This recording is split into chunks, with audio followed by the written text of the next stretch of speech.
What's on, ladies and gentlemen? My name's Ross, I like games, and today we are looking at another pair of Transformers TCG trading cards that are going to be coming out in Wave 3, War for Cybertron Siege, that it is days away now, ladies and gentlemen. It is so close, I can basically taste it, and I don't even care how weird that sounds.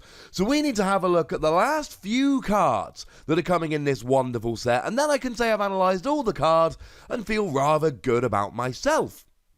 Today, I want to look at a couple of cards which are very much paired together. You can look at them separately, but they're such an actual pair of cards that if I didn't pair them up and look at them in the same video, I just feel a little bit weird about it, if I'm honest with you.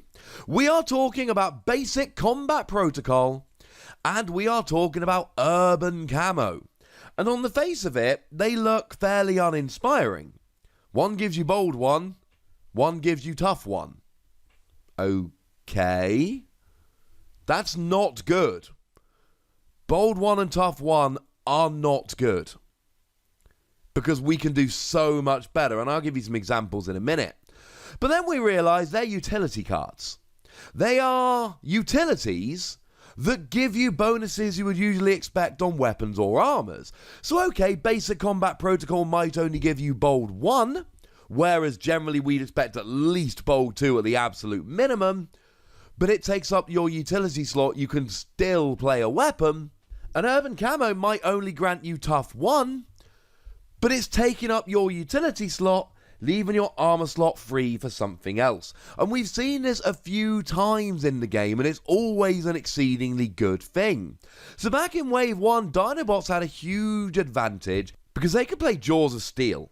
And Jaws of Steel, if you put it next to Flamethrower, is the same card. Like, the same card. They've both got an orange icon, they both give you bold 2. But the difference with them is that Jaws of Steel is an upgrade utility. So you can put Flamethrower in your weapon slot, Jaws of Steel in your utility slot, and then you're not sitting there rocking bold 2, you're sitting there rocking bold 4. Now it's only Dinobots that could do this. Jaws of Steel was Dinobots only.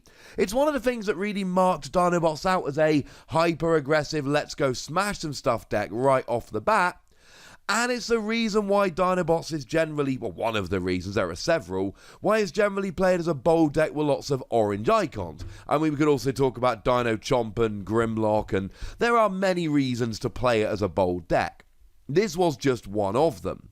But we see this more and more in the game. If you can get yourself extra advantages attacking or defending, whether that's bold and tough or whether that's actually increasing your attack or defense, without using your weapon or armor slot, you can put yourself into a really, really nice position. So one of the cards that I spoiled for Wave 2, cheers Wizards of the Coast for letting me do so, was Mounted Missiles, which was wonderful because when I got sent the image of this, they hadn't revealed what star cards were, which was a nice little surprise.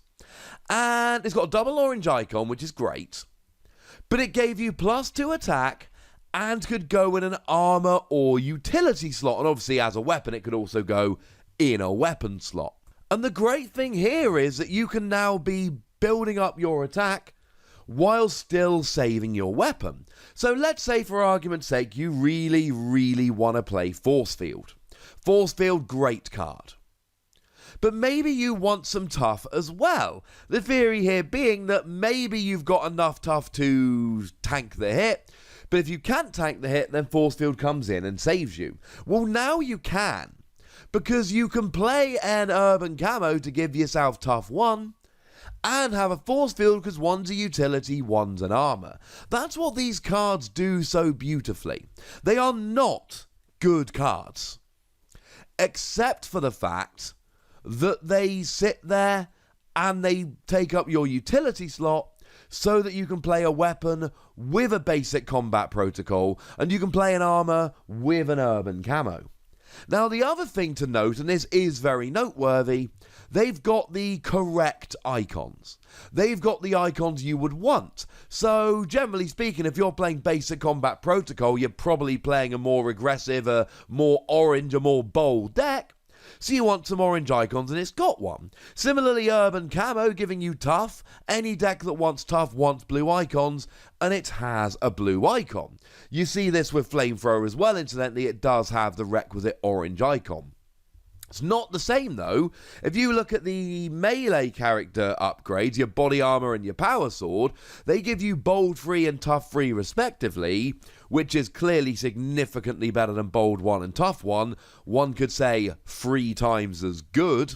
But firstly, they can only be put onto melee characters, and secondly, they've got the wrong icons. So Power Sword, absolutely phenomenal in an attacking deck, yay, etc. But it's got a blue icon, so if you flip it in a deck where you're trying to get bold and aggressive, it's not actually going to work. But let's be clear about this. There is one reason, and one reason only, you're playing these cards, and that is so that you can pop them in your utility slot. They are significantly underpowered. I mean, I've already shown you Flamethrower. If you want to go bold, there is no reason to play this other than Flamethrower if you're not trying to save your weapon slot for something else. Because they've both got an orange icon, but this has bold 2, Flamethrower, rather than bold 1, Basic Combat Protocol.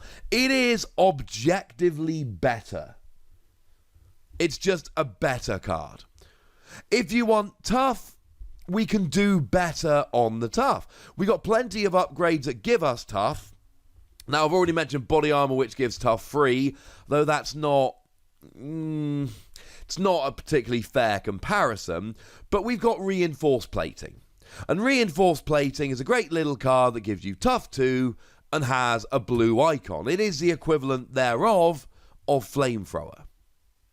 The thing is, and we talked about this a couple times in this wave when talking about utilities, we've got other utilities we might want to play. If you're a Cars deck, you're going to want to play Turbo Boosters. Simple as that. Turbo Boosters is a wonderful upgrade. When you attach it to a character, you untap that character. It essentially gives you extra turns or extra attacks depending on how many characters your opponent's playing, while giving you an orange icon, and it doesn't boost your bold, but it does give you +1 attack. Maybe if you're going super defensive Cars, maybe you want to play Urban Camo over this, although even then I'm a little bit reticent that you would. But certainly if we want to go into an attacking Cars deck, or even just you want some attacking, Turbo Boosters is just a better card. We've talked about Dinobots and their Jaws of Steel. It's a utility with an orange icon that gives you bold 2. Again, maybe you want to go Urban Camo for some defensive shenanigans. And we did see a top 8 finish for a defensive version of Bugs, of all things. It's a little bit weird. I mean, Insecticons we always played as hyper-aggressive decks, and then someone just went and made top 8 at Origins with a defensive, a blue Bugs deck. Not something we saw coming, but a very, very nice deck nonetheless. We saw that the Optimus Prime decks at Origins played stuff like Security Console. And then we've got all of our weirder things. We've got those decks that are playing stuff like Bravery or Stealthiness to give themselves Brave or Stealth. We see some Bug decks, not a huge amount actually as it comes out, but we see some Bug decks playing Bug Bomb. And Bug Bomb is... well, it's really fun, ladies and gentlemen. Now, you've got a blue icon, which is a little bit sad, because we generally like to play him more aggressively. But when the upgraded character is KO'd, you draw a card, scrap an enemy upgrade, and your opponent scraps a card from their hand of their choosing. So kind of nice. Gonna be honest with you, some Bug decks are gonna absolutely love that. Though worth pointing out that Bug Bomb was not played in either of the top 8 Insecticon decks at Origins. So what are we left with here? We are left with underwhelming upgrades that, on the one hand, yay, they're taking your utility slot, you can play other weapons and armor with them, really build up that bold and tough, and on the other hand, a lot of decks are going to have other utilities they'd rather play instead. But it's options. If you really want to go as bold or as tough as you can, these are really good cards that can fit in the wrong slot, so to say, but give you advantages. Outside of that, I don't see them seeing a huge amount of play, but fulfilling that one particular niche, they're pretty gosh darn good. So there we go, ladies and gentlemen. That's what I think about these cards, but I would like to know what you think about these cards. So please do let me know in the comment section. Go nuts, be nice. And then make sure you like this video, subscribe to this channel, and follow me on Twitter at the Wossy, where we talk about Transformers and a whole bunch of other games. But by far the most important thing as always, look after yourselves until next time. Thank you very much for watching. My name's Ross, and you've been watching Wossy Plays.